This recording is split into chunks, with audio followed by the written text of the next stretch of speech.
Some marriages come with more than your average growing pains. The house was like a pressure cooker. It was getting ready to erupt. He was still hanging over like a buzzard hangs over a dead carcass. Maybe when this couple said "I do," they should have also said, "With who?" You've got broken hearts, anger, flared tempers. To have a shootout like this, it's just unheard of. And later, life in Miami's fast lane. Private jets, champagne, and piles of blow. It's hard when your lover is dying to get off, She wanted to go out and party, and he wanted to go to bed. leaving one dead and another living a very unglamorous life. Shot 4 times, dead and naked in the bedroom. Prison is hard on someone who's been living that big, extravagant life.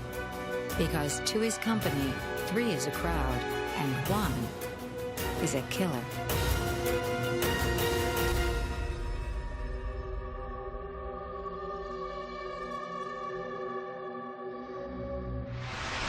It's difficult to put your finger on what makes something attractive. After all, art is in the eye of the beholder. One person's masterpiece could turn out to be another's worst nightmare.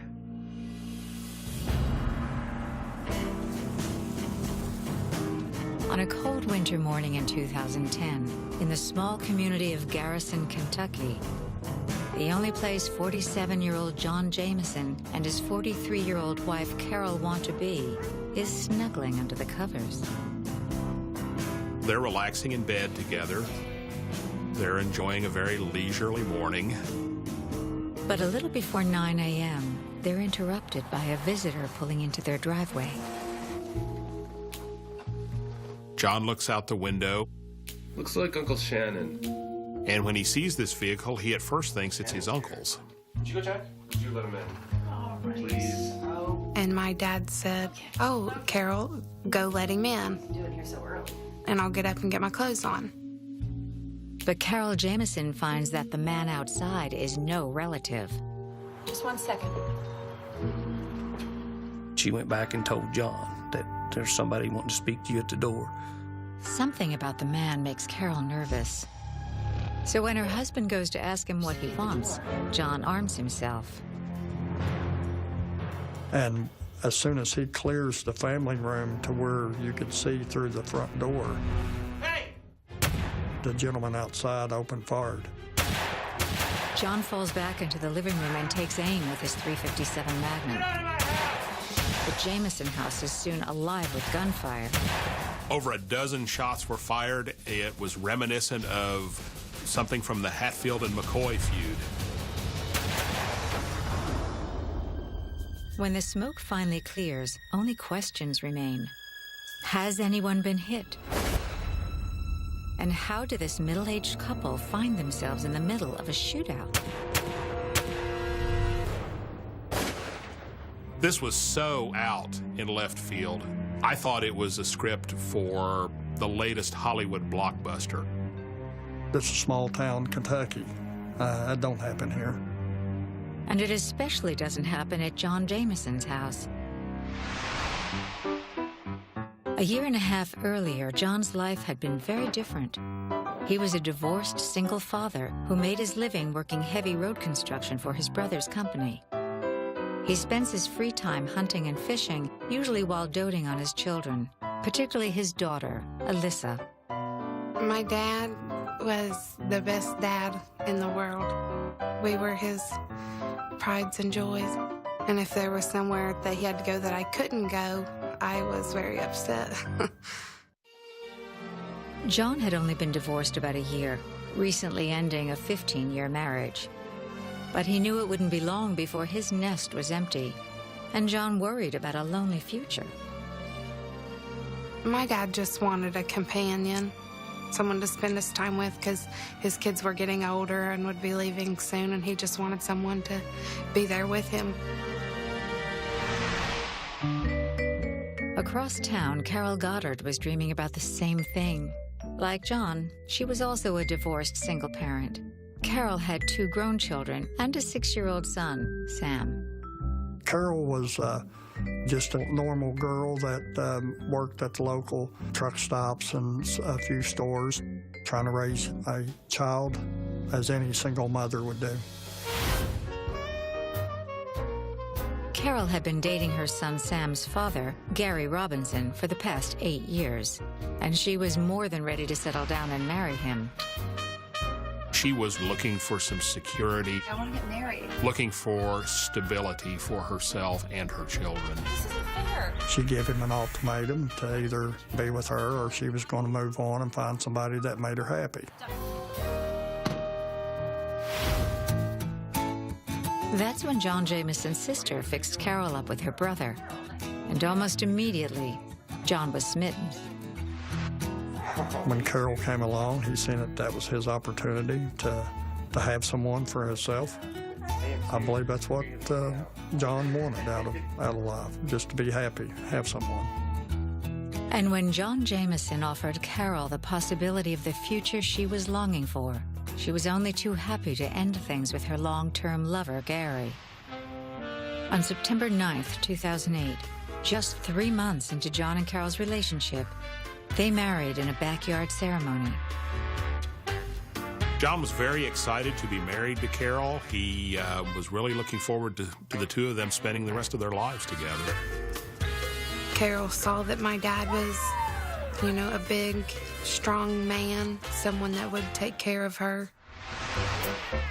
Carol and Sam moved into John's house down a long country road, and John quickly took Sam under his wing, treating him like one of his own. Young Sam fit right in, and it became just a good family relationship. Well, it was a very stable situation all the way around. Their family seemed to mesh well. Everything came together beautifully for them. But the happiness in their new life didn't last. They'd barely walked down the aisle, and there was already a thorn in the newlywed side, when Carol's ex, Gary Robinson, decided he wanted her back. Gary's pride was very much hurt by Carol's choosing John over him. He was very determined to hold on to her, even though she had made it clear that she wanted nothing further to do with him. Gary was wanting Carol back, and he was promising her everything. And in this Kentucky home, passions were about to get heated.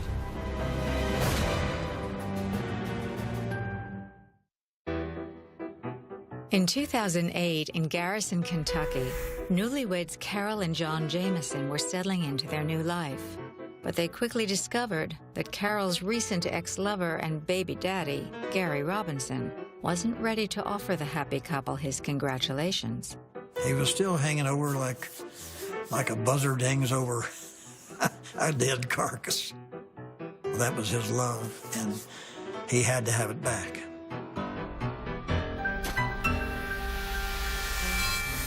Carol and Gary shared a passionate history, one that started 8 years earlier in 2000, when Gary, a manager for an electric company, crossed paths with Carol by happenstance. There was an instant attraction between them. It was a very passionate relationship right from the start. It was a spark, and I think Carol fell for Gary hard. They both looked forward to a long future together. Carol wanted more, and I think that Gary promised her more, and I believe that that's the way that they felt towards one another. 2 years into their relationship, Carol gave birth to a son, Sam. Beautiful. Carol thought when Sam came along that Gary would finally make the move and make their family a whole. She and Gary would become a legitimate family and raise this child together. That's when Carol got the shock of her life. Carol had heard rumors that Gary was married, and I think she kind of opened up her own investigation and found out that it was true, that in fact that Gary was married. As in married for 18 years married. are you talking to? I cannot even begin to imagine how Carol must have felt when these revelations came to light. I mean, she had to have been just completely floored. We have a baby. After realizing she was the other woman, Carol was angry. But it didn't take Gary long to work his way back into her life. Gary wanted Carol to believe that he was going to leave his wife and that he was going to take care of Sam and her. He continued to string her along. It's a recipe for disaster. He had to have known it was going to blow up in his face eventually. It finally did, when 6 years later, Gary still hadn't left his wife. Carol connected with John Jameson and kicked Gary to the curb. She left him, married another man, tried to get on with her life, no doubt. Carol was looking for a solid, stable man, and that's what John Jameson was. But Gary wasn't ready to let go. And he'd soon be doing everything he could to pull Carol back into his arms. Hello? Hey, John, this is Gary. Can I talk to Carol, please? Gary would call the Jameson house incessantly, asking to speak to Carol, supposedly over co-parenting issues. Look, I understand he's your son. When John would answer the phone, he told him to quit calling my wife. You know, she's my wife now. Don't be calling her no more. Put your wife on the phone so I can talk to her about my son. And finally, it really got under John's skin. John just wanted Gary to go away. John could see that Carol was being torn between himself and her former lover. Tensions in the Jameson household began to escalate. There was a lot of arguing. She said she wasn't happy or that she was leaving. John told Carol that it's either going to be me or him. You know, you can't have both of us. I'm so over this. I can't right now. Finally, Carol moved out, saying she needed time to clear her head. Carol staying in motels, telling John that she just needed time away to think, and in fact that it was nothing more than an excuse was to see Gary. Carol's kind of spinning around in circles here, but really the ball is in her court. It's her call. She's got to do something. Then, at the beginning of 2010, the storm finally passed, when Carol chose to stand by her new husband and moved back to John's house. Johnny was good to her. She had a stable home there for her son, and there was nothing like that with Gary. He had nothing like that to offer. But the drama at the Jameson house wasn't over, and it was about to take an ugly turn. When at 8:45 a.m. on January 15th, 2010, 2 weeks after Carol came back home, someone at the Jameson front door opened fire on John. The man outside shot through the window of the storm door. John fell back on the couch and returned fire. Man fled back to a vehicle in the driveway, took cover behind his car, and returned far back through the house, even in the driveway. This stranger shot 10 times with a 40-millimeter pistol. Johnny got off 5 shots with a .357. But by then, John Jameson was gravely injured, shot 7 times in his torso and arms. He succumbed to his injuries and never regained consciousness. John will spend the rest of his life in a vegetative state. Seeing my dad lay there is very hard. He doesn't talk. He can't walk. He doesn't eat. My dad was my best friend. I miss him every day. When Lewis County Sheriff's Department investigators question Carol, she tells them what she knows about the man who shot her husband. Carol describes the gunman as an African-American male wearing black pants, a red shirt, and a baseball cap. Hey, my name's Reggie. The man introduced himself as Reggie and asked to speak to the man of the house. Carol claims she's never seen the man before. Just 1 second. The police are equally baffled. I don't know of John Jameson's ever been in any trouble at all. And I was really floored of what the motive behind this was. But someone clearly wanted John Jameson dead. And an unexpected tip is about to lead the police to the mysterious Reggie and the truth.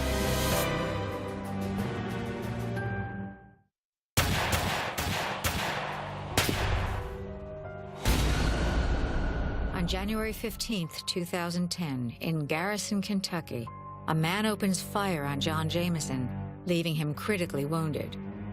My dad is in what they call a vegetative state. He's just a body. He just lays in a bed all day. Yes? Is the man in the house? Investigators and John's wife, Carol, can't figure out why this mysterious man who called himself Reggie would want to hurt John. Carol claims she has no idea who this man is, that she has never seen him before in her life. However, Reggie is not exactly a stranger to her. Reggie, you have to stop calling him. John and Carol had received some strange phone calls prior to the shooting from a man who had told John that Reggie was sleeping with Carol. Who is this guy? Reggie, what are you talking about? I don't know. Carol admits to the police that she was spending time with someone while she was separated from John, but not with anyone named Reggie. She explains her history with Gary Robinson and how they had split for good. She stated that her relationship with Gary was on the rocks there at last, and that there was some bad blood between Gary and John. Clearly, Gary doesn't match Reggie's description, but he certainly has the motive for shooting John. It's the oldest one in the book. Investigators bring Gary in for questioning that afternoon. Gary denies any kind of involvement. He professes to have no idea why he's being arrested or what's going on. I don't have anything to do with this at all. I don't know anything about He denies knowing anything about the shooting of John Jameson. I was at a doctor's appointment. He even has an alibi. Well, the doctor. He had proof that he was at a doctor's office in Canova, West Virginia, that he had, he had proof that he was not there. He wasn't in Kentucky, he was in Canova. But in a rural community like Garrison, word travels fast, especially about something as dramatic as a full-blown shootout. A soft drink delivery man hears about it. He's seen a man matching a description of the suspect at a convenience store a short time before the shooting. And the surveillance video from the convenience store is about to blow the case wide open. At that point, the police take a look at the security camera footage from this store, and bingo. The man is a perfect match for Carol's description of the shooter, Reggie. But what really gets the police's attention is the person he's with. This man in the video, this man seen talking to another individual who perfectly matched the description of John Jameson's assailant, was Gary Robinson. It could be a coincidence, but that's not even the best part of this little movie. They see Gary Robinson in this footage, and they see an exchange of money between them. Investigators release images of Reggie from the surveillance video to the local media. And within 4 hours of the pictures hitting the airways, the police get another lead. A caller who tells them that they know the identity of the shooter, and this person gives the police a name, Wesley Allen of North Carolina. Investigators immediately begin digging up information about Wesley Allen. They find out that Wesley is an employee of Gary's company, that he's a member of Gary's crew. There's no doubt these two men knew each other.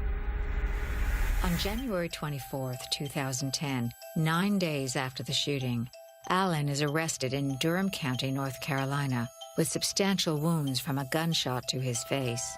He quickly tells the police who masterminded the attack. Before they even offer him a deal, he says, yes, Gary Robinson hired me to kill that man. Wesley tells police that he's the mysterious man named Reggie, who called the Jameson household claiming to be having an affair with Carol, and that Gary offered him $25,000 and a truck to kill his romantic rival. You know, your brother's life was worth a whole lot more than $25,000 in a truck. To us, he was worth a whole lot more.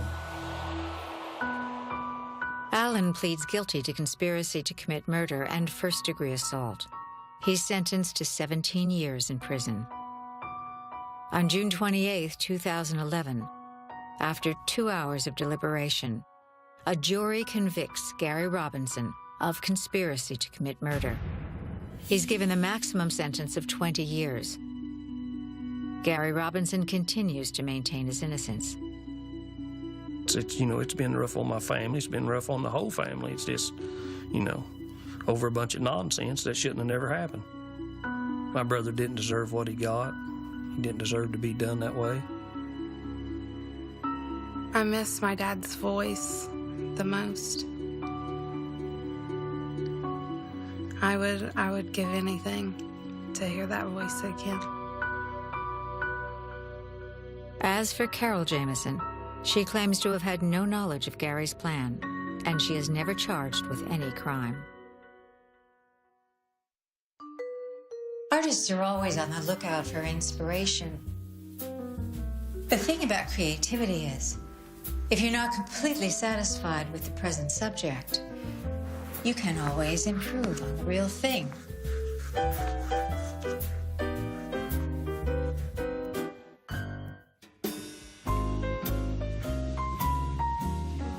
Miami construction mogul Stanley Cohen isn't attractive in a traditional kind of way.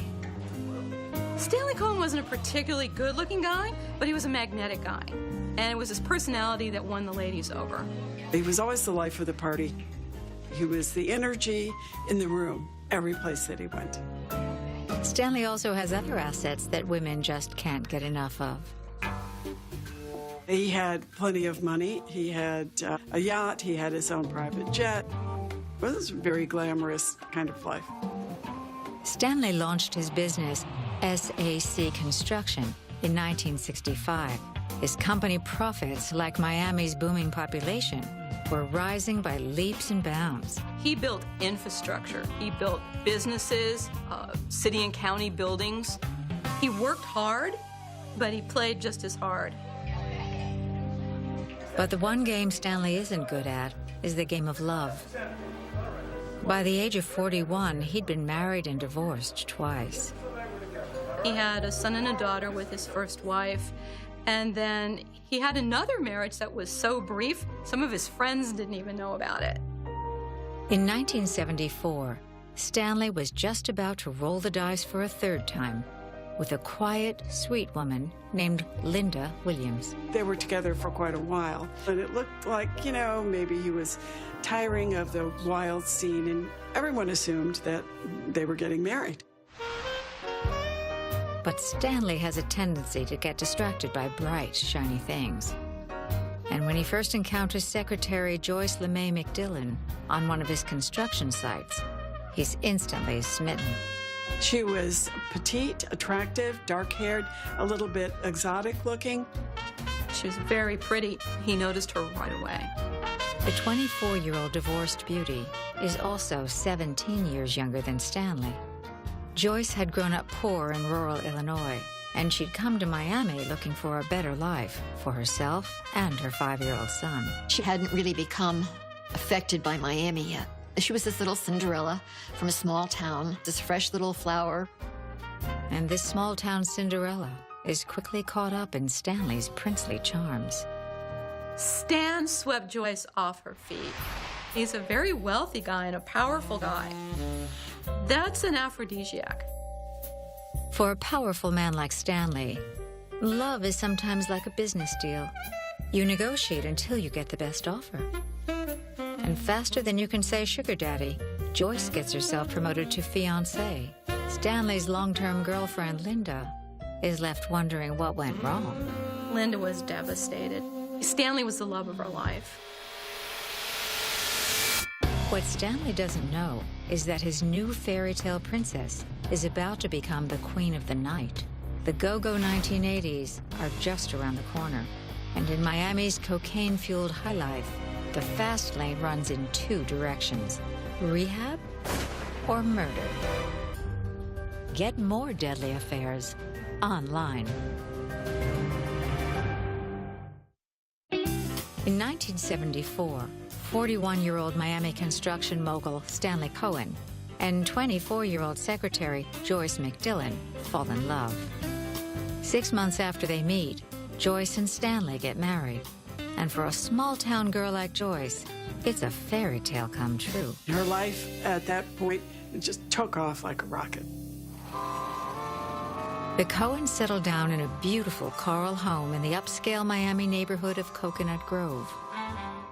Joyce quickly eases into her new life as a wealthy socialite wife, a role that Stanley seems to revel in paying for. He put no limits on her. He liked her in the latest clothes and to look elegant in a sexy way. He had this beautiful young wife. He wanted to keep her happy. He was good for it. Then, 5 years into the Cohens' marriage, the 1980s dawn. It's the era of the cocaine cowboys, and Miami's elite has one mantra: extravagance. The Cohens were all about money, excess. They were the great Gatsbys of the 80s. They really were. Cocaine was the glamour drug of choice in Miami at that time, and they were very much into that scene. Stanley and Joyce lived the high life. Stanley plays as hard as he works, but Joyce is nearly 20 years younger than he is.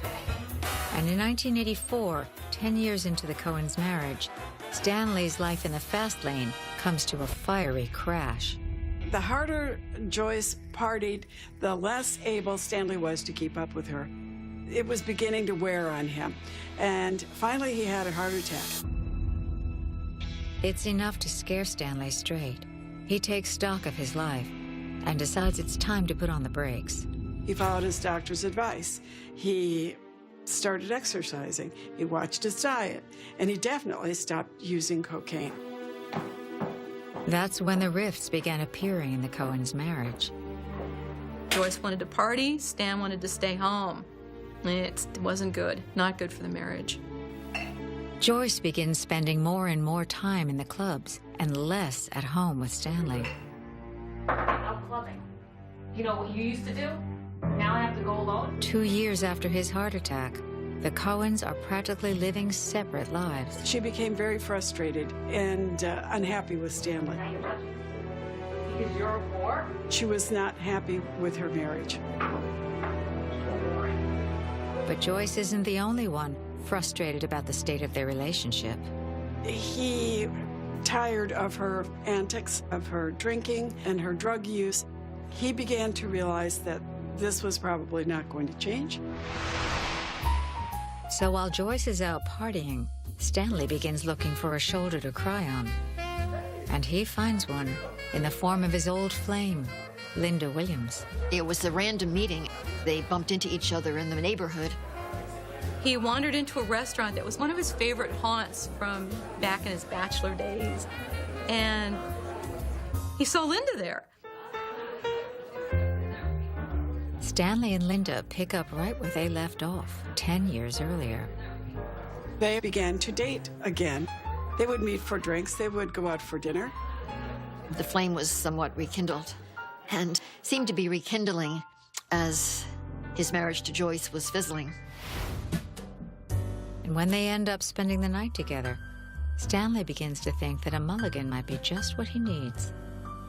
Stanley, I think, started to see that she was the real deal, and she did care about him. She didn't care about his money. She really liked the man he was.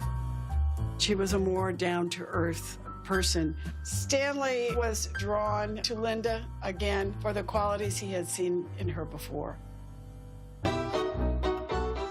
Stanley's new old love is thinking she may just get that wedding she was headed toward a decade earlier.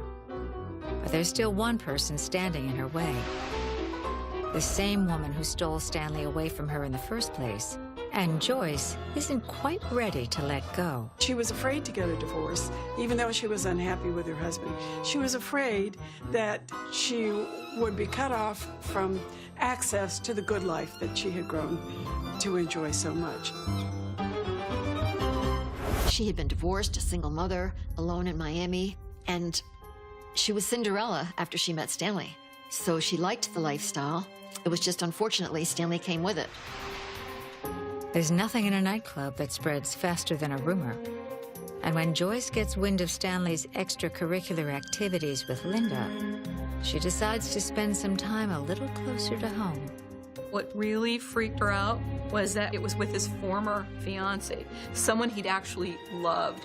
This was really, really scary to Joyce, very serious. She knew that she possibly had a rival now with Linda.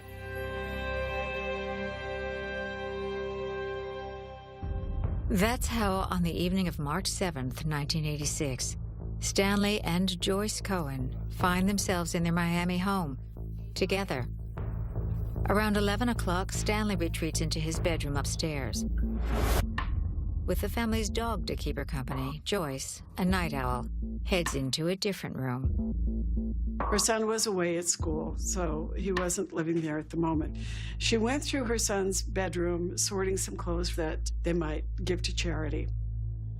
Around 5 a.m., Joyce hears something strange. She was startled by a smash, a bang, some kind of loud noise that seemed to be coming from the back of the house. Joyce goes to investigate, and what happens next will bring her life in the fast lane to a screeching halt.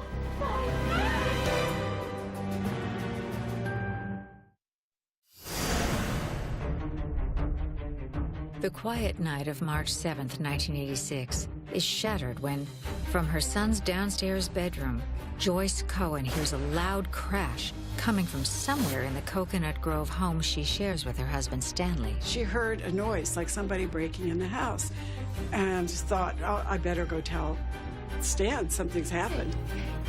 Joyce makes her way towards his upstairs bedroom. And as she stepped out to head for the staircase, she saw two shadowy figures coming down the staircase and going out the front door. Stanley! Joyce races to Stanley's room, but it's immediately clear that something is horribly wrong with her husband. Stanley! He's in bed, and his head is gushing blood. Joyce hits the panic button on the Cohen's burglar alarm, and within minutes the house is swarming with police and paramedics. But it's too late. Stanley is gone. He's been shot 4 times in the back of the head. Investigators soon find evidence of a break-in. Although nothing appears to be missing, the glass on the Cohen's back door is shattered. Their upscale neighborhood has been plagued by a recent rash of burglaries. Detectives wonder if the Cohens might just be the latest victims. There had been a number of violent robberies and home invasions in Coconut Grove, and this seemed like another one of those cases. Many times these young, inexperienced robbers panic and shoot the gun before the robbery is complete. Whoever could have done this could have panicked and just shot and ran out. The Cohen's dog, Mischief, had been with Joyce in her son's room, and their alarm system was not turned on. Joyce said that she'd turned it off because she was afraid that moving around the house like she was late at night, that if she tripped one of the motion sensors, it would go off and disturb Stan. We need to ask you a few more questions about Stanley. While investigators work the crime scene, Joyce is brought into the station for an interview. I need you to tell me a bit more about your marriage with Stanley. But when detectives ask about the state of her marriage, she balks. When they got a little too personal with how's your life with Stanley, she got upset. The state of your marriage. This interview is over. Joyce stops the interview, and on the advice of her lawyer, she tells the police to get out of her house. Joyce made us get a search warrant. She wouldn't let the police search the crime scene. Joyce was afraid that they might have found drugs, found cocaine. Stanley's body remains in the house for 4 hours until police return with the document.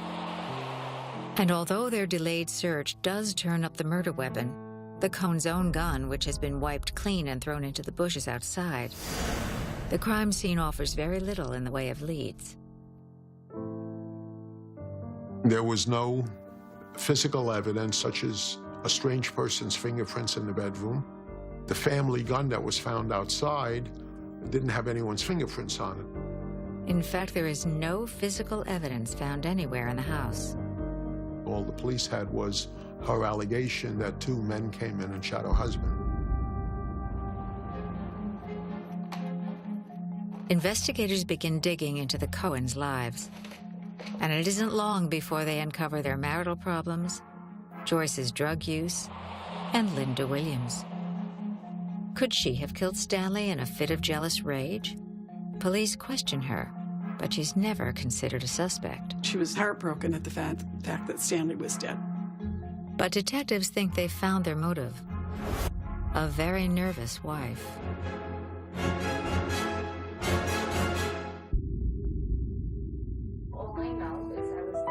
That's when Joyce takes a private lie detector test to prove she's telling the truth. I was to check on my husband. So you didn't have anything to do with the murder? And kind of to the surprise of the detectives, she passed. She took another test, she passed again.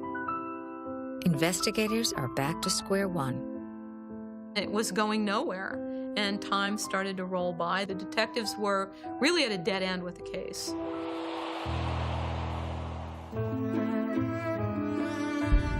Then police get a surprise break.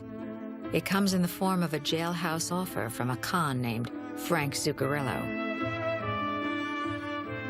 He says he has some information that he'd like to trade, and it has to do with the murder of Stanley Cohen. I'm here to tell you that I was involved with it. Zuccarello is part of a home invasion crew that has hit more than 100 homes in Miami. He'd been arrested just 4 days after Stanley Cohen was murdered. They had Frank pretty good.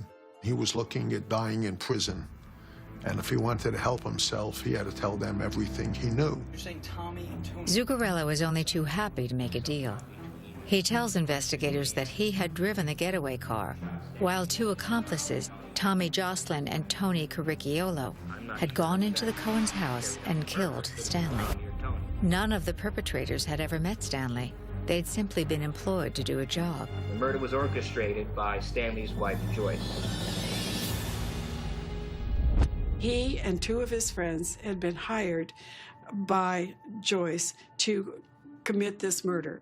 Zuccarello said that she promised them $100,000, some money up front, and the rest when his life insurance policy paid off. Zuccarello claims that Joyce had provided them with all the information needed to kill her husband. The 3 of them met Joyce in the parking lot of this convenience store in North Dade County, where she gave them a map of the neighborhood and told them how to get there. They agreed to do it after midnight, when he would probably be asleep, and make it look like a home invasion robbery. A little after 2 a.m., the killers pulled up in front of the Cohen's house. Zuccarello stood guard outside, while Caricciolo and Jocelyn went in. Joyce opened the door for them, turned off the alarm system, put the dog away in a room, and said, "Hurry up and let's get it over with." Sounds like investigators just got their case handed to them on a silver platter. There's just a couple of problems. Zuccarello's accomplices, Caricciolo and Jocelyn, won't corroborate his version of events. When the detective interviewed the other 2 men in jail, they flatly denied any involvement in the crime, and they said that Zuccarello had made the whole thing up in order to bargain his way out of jail. It was Tommy and Tony that But investigators believe that Zuccarello was telling the truth. On October 23, 1988, 2.5 years after Stanley Cohen is murdered, police arrest Joyce Cohen for masterminding the murder of her husband. Stanley's estate had been tied up in court by his grown children, and Joyce is nearly destitute. They track her down in Virginia, where she's living with her new boyfriend. She was no longer in the fast lane. This man owned a trailer park. He lived in a house near the trailer park, and that is where they found Joyce.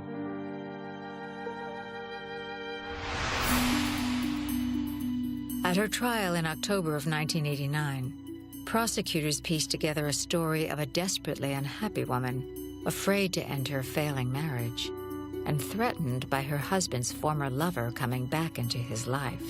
She was spinning out of control at that period of time. She was using a lot of drugs. She would have loved to have divorced him, but she was sure that because of her reputation for using cocaine, that she wouldn't come out of the marriage with a sufficient amount of money to maintain the lifestyle. A witness testifies that he had heard shots fired around 3 a.m. Joyce called 911 at 5 o'clock in the morning, but they had heard gunshots much earlier, 2 hours earlier. The neighbor's story corroborates what Zuccarello told investigators. And despite the lack of physical evidence, Joyce Cohen's fate is sealed. She's convicted of first-degree murder and sentenced to 25 years to life in prison. Frank Zuccarello is sentenced to a little over 2 years in prison on a plea agreement. The other 2 men plead no contest to second-degree murder. They're sentenced to 40 years in prison. Today, Joyce Cohen continues to maintain her innocence. You wonder if she ever loved Stanley to begin with, when the moment came when she suddenly realized that she really loved the lifestyle, but not the guy who was paying for it. Stanley was the one who introduced Joyce into this champagne and coke lifestyle, and eventually it did her in and it killed him.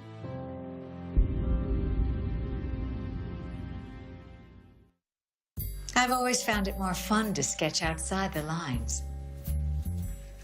But if it's a deadly affair you're creating, make sure you're focused on the right subject. Otherwise, someone's bound to get smudged.